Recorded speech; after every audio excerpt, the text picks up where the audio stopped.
আপনি অফলাইন বা অনলাইন যে বিজনেসম্যানই হন না কেন, আপনার পণ্য বা সার্ভিসের মার্কেটিং কিন্তু করতেই হবে। সেটা অনলাইনে করেন বা অফলাইনে করেন, বাট মার্কেটিং করতেই হবে। আপনি যত ভালো প্রোডাক্টই ম্যানুফ্যাকচারিং করেন না কেন, সেটা যদি সঠিক সময়ে সঠিক মানুষের কাছে প্রেজেন্ট করতে না পারেন, সেটার কিন্তু ওই রকম ভ্যালু থাকবে না। অন্যদিকে আপনার কম্পিটিটর আপনার মতো এত ভালো প্রোডাক্ট কিন্তু ম্যানুফ্যাকচারিং করে না, কিন্তু ওনার মার্কেটিং প্ল্যান এবং মার্কেটিং স্ট্র্যাটেজি এত ভালো যে মানুষের কাছে ওই প্রোডাক্টটাই এক নাম্বার বলে গণ্য হচ্ছে এবং আপনার প্রোডাক্টটা মানুষ অ্যাভয়েড করতেছে।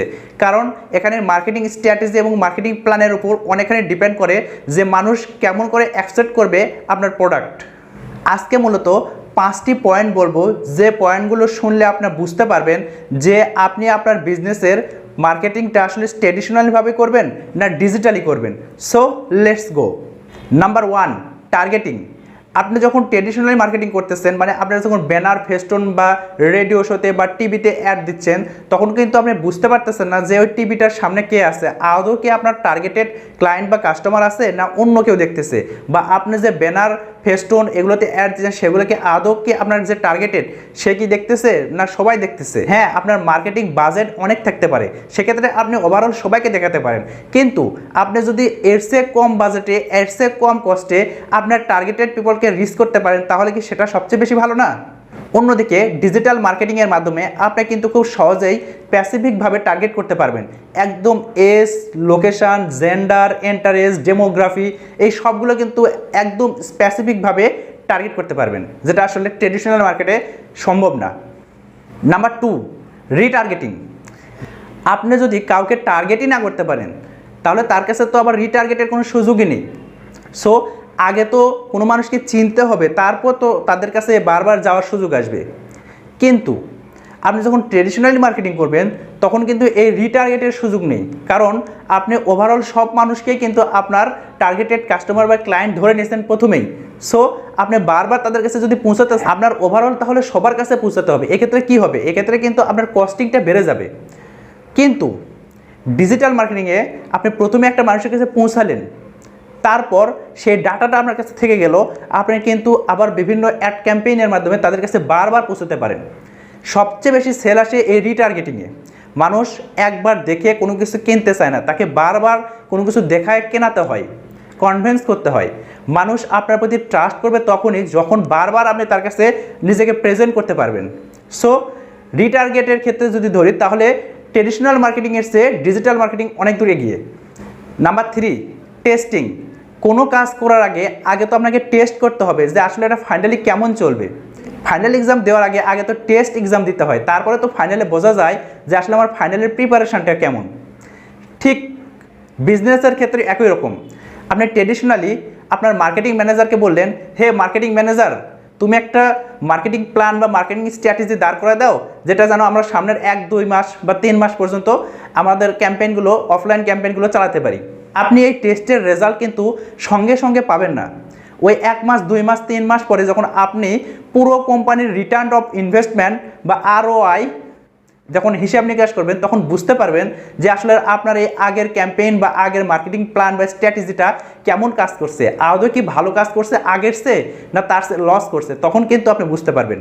কিন্তু আপনি ডিজিটালি এটা কিন্তু একদম প্রতিটা সময়, প্রতিটা ক্ষণে ট্র্যাক করতে পারবেন যে আমার যে ক্যাম্পেইনগুলো কেমন চলতেছে, আদৌ কি ভালো চলতেছে বা আগামীকাল কেমন চলবে, এটা কিন্তু আপনি একদম প্রতিটা সময় ট্র্যাক করতে পারবেন। সো টেস্টিংয়ের ব্যাপারটা যদি ধরা হয়, তাহলে ডিজিটাল মার্কেটিংয়ে এই টেস্টিংয়ের ব্যাপারটা একদম সহজ। এখানে অ্যাড কস্টিং বা যে কস্টিংই বলেন, সেটা কিন্তু একদম কম, খুব কম সময়ের মধ্যে আপনি টেস্ট করতে পারবেন, বুঝতে পারবেন যে আপনার আগামীতে এই প্ল্যান কাজ করবে কি কাজ করবে না। সো ট্রেডিশনাল ডিজিটাল মার্কেটিংয়ের টেস্টিংয়ের ব্যাপারটা সহজ। Number 4, costing. যদি কস্টিংয়ের ব্যাপারটা ধরেন আপনি ব্যানার, ফেস্টুন, বিলবোর্ড অথবা টিভিতে অ্যাড দিচ্ছেন, তখন কিন্তু এখন যদি আপনি টিভিতে বাংলাদেশ আর নিউজিল্যান্ড খেলার মধ্যে 5 লাখ টাকা দিয়ে অ্যাড দেওয়ার সুযোগ পান, আপনি কিন্তু 2 বছর বা 1 বছর পরে এটা কিন্তু আরও বেড়ে যাবে, কমার কিন্তু কোনো সুযোগ নেই। কিন্তু আপনার ফুল প্রোডাক্টের ভ্যালুর উপর কিন্তু এই ইম্প্যাক্টটা পড়বে। আপনি যদি আপনার মার্কেটিং স্ট্র্যাটেজি, মার্কেটিং প্ল্যান যদি অল্প টাকার মধ্যে বা অল্প কস্টিংয়ের মধ্যে সারতে পারেন, তাহলে কিন্তু আপনার প্রোডাক্টের ভ্যালু বা MRI কিন্তু কমবে। এক্ষেত্রে কিন্তু আপনি আপনার অন্য কম্পিটিটরের চেয়ে এক ধাপ এগিয়ে থাকবেন। ডিজিটাল মার্কেটিংয়ে এই কস্টিংয়ের ব্যাপারটা কিন্তু একদম লেস ট্রেডিশনাল মার্কেটিংয়ের চেয়ে। আপনি ট্রেডিশনাল মার্কেটিংয়ের চেয়ে খুব কম বাজেটে খুব কম সময়ের মধ্যে আপনার ওই টার্গেটেড ক্লায়েন্টের কাছে কিন্তু পৌঁছাতে পারবেন। সো আপনার যদি মার্কেটিং বাজেট অনেক বেশি থাকে সেক্ষেত্রে আপনি এই খেলার মধ্যে অ্যাড দিতে পারেন, সেক্ষেত্রে আপনার ব্র্যান্ডিং বা ব্র্যান্ড ভ্যালু বাড়বে, খুব কম সময়ের মধ্যে মানুষ আপনাকে কিন্তু মনে রাখবে। কিন্তু আপনার মার্কেটিং বাজেট যদি একদম কম থাকে সেক্ষেত্রে কিন্তু আপনি এভাবে অ্যাড কস্টিং বা অ্যাড চালাতে পারবেন না, সেক্ষেত্রে আপনাকে ট্রেডিশনালি আসতে হবে এবং ট্রেডিশনালি ওই মানুষগুলোর কাছেই ওই টার্গেটেড পিপলগুলোর কাছে কিন্তু আপনি খুব কম বাজেটে পৌঁছাতে পারতেছেন এবং আপনার ব্র্যান্ডিং করতে পারবেন। Number 5, create a community. Community হচ্ছে অনেকগুলো পিপলকে এক জায়গায় করুন বা এ গ্রুপ অফ মেম্বার। এই কাজটা যখন আপনি ট্রেডিশনালি বা আপনি ম্যানুয়ালি করতে যাবেন তখন কিন্তু একটু সময়ের ব্যাপার আছে এবং সবাইকে কিন্তু একসাথে পাওয়া নাও যেতে পারে, বিভিন্ন ক্যাম্পেইনের মাধ্যমে নিয়ে আসতে হয়, এটা অনেক কস্টিংয়ের ব্যাপার আছে। কিন্তু ডিজিটাল মার্কেটিং বা ডিজিটালি আপনি কিন্তু এই গ্রুপ অফ মেম্বারকে কিন্তু এক জায়গায় করতে পারছেন খুব সহজে এবং এই গ্রুপ অফ মেম্বারের কাছে আপনি কিন্তু খুব সহজে রিচ করতে পারবেন। একটা পোস্ট করলে তাদের কাছে কিন্তু নোটিফিকেশন যাবে সঙ্গে সঙ্গে, তারা জানবে হ্যাঁ এই প্রোডাক্টের আজকে অফার দিচ্ছে, আমরা এটা কিনতে পারি। আপনি এভাবে বলতে পারেন যে আমাদের ওই অফার চলতেছে, আপনি আমাদের শপে এসে কালেক্ট করুন। সো সে বুঝতে পারলো আপনার অফার চলতেছে, সে কিন্তু আপনার শপে গিয়েই কিন্তু ওরা পারচেস করবে।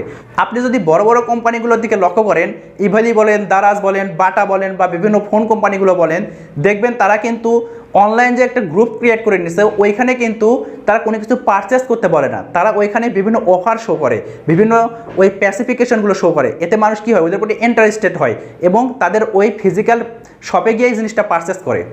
সো এই ভিডিওটা এখানেই শেষ করছি, দেখা হবে অন্য কোনো মার্কেটিং, সেলস এবং বিজনেস রিলেটেড ভিডিওতে।